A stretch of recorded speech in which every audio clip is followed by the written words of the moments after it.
নমস্কার, ইন্ডিয়ান এগ্রিকালচারে আবার আপনাদের স্বাগত। তো চলে এলাম আবার একটা চাষের আপডেট নিয়ে। তো সেই চাষটা দেখানোর আগে যারা এই চ্যানেলে নতুন এসেছেন তাদের বলবো চ্যানেলটাকে সাবস্ক্রাইব করে দিন, যাতে আপনি নতুন নতুন চাষগুলো সম্পর্কে আপডেট পেতে পারেন। তো চলুন চ্যানেলটাকে সাবস্ক্রাইব করে দিন আর লাইক শেয়ার কমেন্ট করতে ভুলবেন না। আর যে চাষটা সম্পর্কে আমি দেখাবো সেটা হচ্ছে এই দেখুন, এটা হচ্ছে শশার চাষ। তো এটা লাগানো হয়েছে এই 30 থেকে 40-42 দিনের গাছ হয়েছে। 40-42 দিনের গাছটা হয়েছে। তো গাছে এরই মধ্যে ফল চলে এসেছে এবং একবার ফল বাজারজাত করা হয়ে গেছে। তো চলুন আপনাদের দেখাই। কাঠা দুয়েক জায়গাতে শশাটাও লাগানো হয়েছে, মানে আপনার ওই 4 থেকে 5 ডিসমিল মতো জায়গা।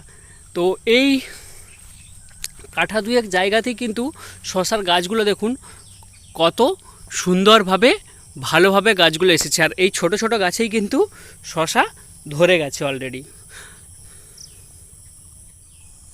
এই শশা চাষ আপনি কিভাবে করবেন? শশা চাষ করতে গেলে কিন্তু আপনাকে একটু সময় মতো প্রিপারেশান নিতে হবে। আর এই সময়টাতে শশার কিন্তু প্রচুর দাম। আপনারা জানেন যে গ্রীষ্মের সময়টাতে কিন্তু শশার একটু দাম থাকে, কারণ গ্রীষ্মে শশার চাহিদা বেশি থাকে। আর দেখুন পাশে কিন্তু সেই যে লঙ্কা চাষ করা হয়েছে দেখিয়েছিলাম আমি আপনাদের, সেই জমিটা এখন তো লঙ্কা বিক্রি হয়েছে। আর যেগুলো আছে এগুলো পাকার জন্য রাখা হয়েছে, পেকে যাওয়ার পর শুকনো হয়ে গেলে সেগুলো পাকাগুলোকে তুলে বিক্রি করা হবে। এই দেখুন ছোট্ট গাছের কত নিচ থেকে আপনার ফুল এবং শশাও ধরে গেছে। দেখুন গাছটা কত ছোট, কিন্তু তাতেই ফুল শশা সবই ধরে গেছে। আর একটা ব্যাপার যে একবার বাজারজাত করা হয়ে গেছে, মানে বিক্রি করে দেওয়া হয়েছে। আর এখন কিন্তু শশার দামটা প্রচুর, সেটা আপনারা জানেন। আর শশা চাষের ক্ষেত্রে কিন্তু আপনাকে যদি এই সময় করেন তাহলে কিন্তু আপনাকে মাচা করতেই হবে। মাচা হচ্ছে মাস্ট।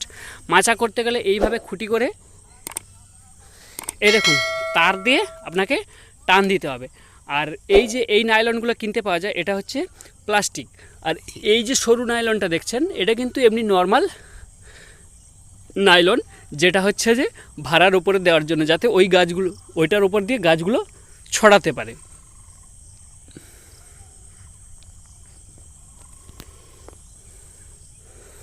দেখুন এক একটা গাছে শশা তো ধরেছে, আর কত নিচ থেকে একেবারে নিচ থেকে ফুল আসা শুরু হয়েছে।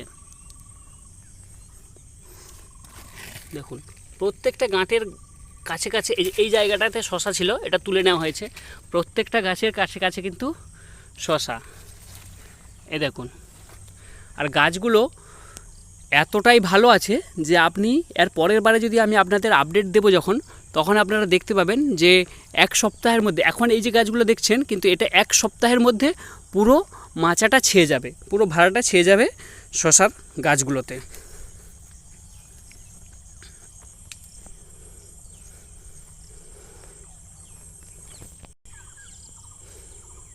আমি যেটা আপনাদের বলি যে একটা জমিতে কিন্তু পাট পাট করে 3 থেকে 4টা ফসল লাগানো হয়েছে।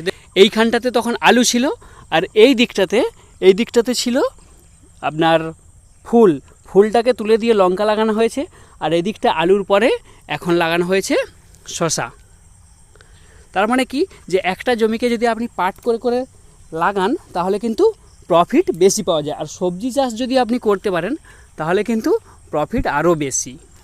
তবে হ্যাঁ, সবজি চাষে যেমন খাটুনিও কিন্তু একটু বেশি, এটা মাথায় রাখতেই হবে।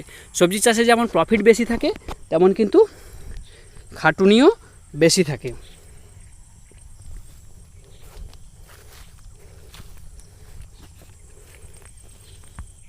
দেখছেন কত গোড়ায় শশা ধরেছে, একেবারে গোড়া থেকে। ওই দেখুন একটা ভেতরে, ওই দেখুন একদম গোড়া থেকে গাছের ডগা পর্যন্ত ফুল এসেছে এবং শশা ধরবে।